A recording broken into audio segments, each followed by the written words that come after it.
গরম লাগছে, বর্ষাকাল আবার গরম। ও তার মধ্যে তোমরাও চলে এসছো। নমস্কার, বর্তমান ঘটনা একটা ব্লগ থেকে সবাইকে স্বাগত। বর্ষাকাল তার মধ্যে আমার কি গরম লাগছে। আজকে আমার একটু মিষ্টি মিষ্টি খেতে ইচ্ছা করছে, কিন্তু আবার বাইরেও যেতে পারছি না, প্রচন্ড গরম। কি বানানো যায়? ও আবার হাতে আমও দেখতে পাচ্ছ আশা করি। তো আম দিয়ে তো আমি এখন অব্দি কিছু রেসিপি দেখাইনি, মানে পাকা আমের কিছু রেসিপি দেখাইনি। তা আজকে আমি বানাবো ম্যাঙ্গো চিজ কেক। তো চলো তোমাদের সাথে উপকরণগুলোর সাথে পরিচয় করে দিই, চলে এসো। তো উপকরণগুলোর সাথে পরিচয় করে দিই। সেরকম কিছু না, এগুলো ঘরেই আমাদের থাকে, সিম্পল একদম। এটা নিচে আমি ডাইজেস্টিভ বিস্কিট, তোমরা চাইলে এর বদলে মেরি বিস্কুটও নিতে পারো, যেহেতু আমরা বাড়িতে ডাইজেস্টিভ খাই তাই আমি এটা ইউজ করছি। আর এখানে রয়েছে পনির, পনির বা ছানা বলতে পারো। আমি এখানে ছানা আর পনির একটু মিশিয়ে নিয়েছি, যেহেতু আমার অল্প একটু ছানা তৈরি করা ছিল, আর একটু পনির মিশিয়ে নিয়েছি। আর টুকরো করা আম, আর আরেক জায়গাতেও একটু লম্বা করে আমগুলো কেটে নিয়েছি। এটা হলো ফ্রেশ ক্রিম,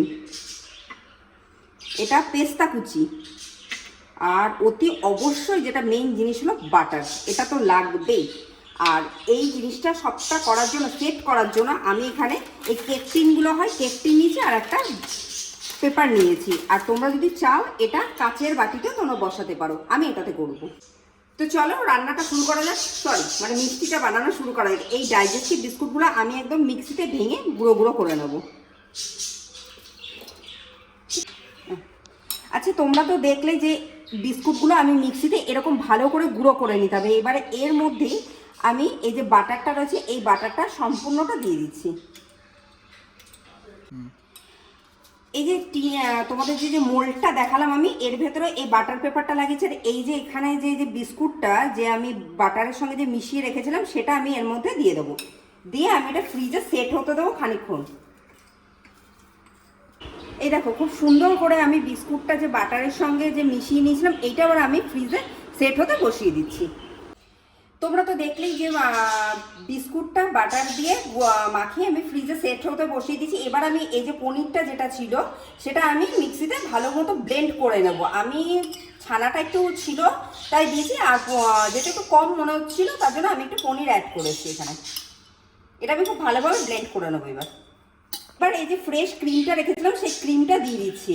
আচ্ছা, এর ভেতরে না একটু দইও দেওয়া যায়, টক দই হালকা করে, যেহেতু আমার কাছে ছিল না আমি টক দই দিইনি, আমি প্লেন ফ্রেশ ক্রিম দিচ্ছি। দিয়ে আমি এটা এবার ভালো মতো ব্লেন্ড করে নিয়ে ফিরে আসছি। এরকম ছানা বা পনির তার সাথে যে ক্রিম, যে আমি যে মিক্সারটা যে করলাম একদম ব্লেন্ড এরকম ধরনের হবে একদম। এবার এটা আমি এই যে বিস্কুটের যে ইয়েটা জমিয়েছিলাম সেটার মধ্যে দিয়ে দিচ্ছি।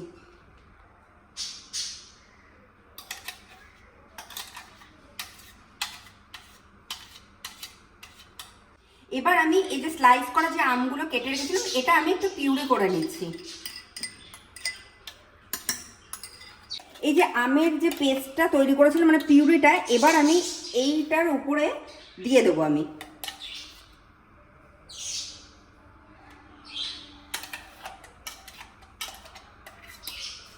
সব জিনিসগুলো আমার লেয়ারে লেয়ারে সাজানো হয়ে গেছে। এবার এটা আমি ফ্রিজে পুরো ঠান্ডা হতে দেবো 7 থেকে 8 ঘন্টার জন্য। ফ্রিজে তো সেট করতে বসে দিয়েছিলাম, দেখি কতটা হয়েছে। বাহ, খুব ভালোভাবে এটা জমে গেছে। তো চলো, এই দেখো এবার আমি এটাকে খুব সুন্দর করে গার্নিশ করে ফিরে আসছি। এবার আমি এই যে এখানে ছোট ছোট আমের টুকরো করে রেখেছিলাম, এটা দিয়ে আমি এটা সুন্দর করে সাজিয়ে দেবো কেকটাকে, যাতে দেখতে ভালো লাগে। আমের টুকরোগুলো দিয়ে সাজিয়ে এর উপর দিয়ে আমি একটুখানি পেস্তা কুচি দিয়ে দিচ্ছি। সাজানোটা যার যার ইচ্ছে মতো তোমরা করবে, তাতে দেখতে ভালো লাগবে। তা আমি সাজিয়ে নিয়ে তোমাদের কাছে ফিরে আসছি।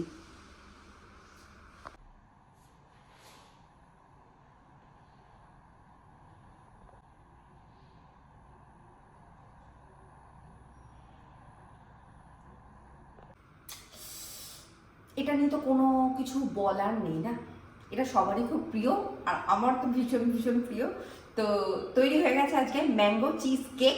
তোমরা অতি অবশ্যই বাড়িতে ট্রাই করো, আর আশা করি, আমি জানি এটা ভীষণ ভীষণ ভালো হবে খেতে। তা আজকের ভিডিওটা, আজকের রেসিপিটা যদি ভালো লেগে থাকে, তোমরা অতি অবশ্যই আমার চ্যানেলটা সাবস্ক্রাইব করো, শেয়ার করো, লাইক করো, প্রচুর প্রচুর কমেন্ট করো। আজ তাহলে আসি।